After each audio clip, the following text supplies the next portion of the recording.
শুধু ঘুরলেই হবে, খেতেও তো হবে। তাই আজ ঘুরতে না গিয়ে চলে এসেছি সবাই মিলে কিছু খাবার তৈরি করতে। বাচ্চারা বলল পিৎজা খাবো, তাই পিৎজা তৈরিতে আমরা আজ প্রস্তুত। সব কিছু সরঞ্জাম জোগাড় করে আমরা তৈরি করতে শুরু করলাম পিৎজা। দেখি তো হয় নাকি দোকানের মতো।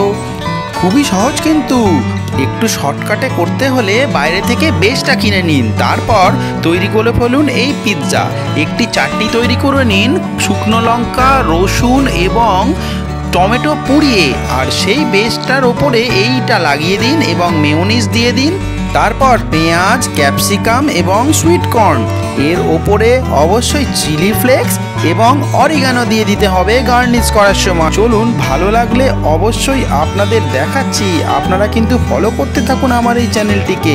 আমার এই চ্যানেলে অনেক ঘোরার ভিডিও রয়েছে, সেগুলিও ফলো করবেন অবশ্যই।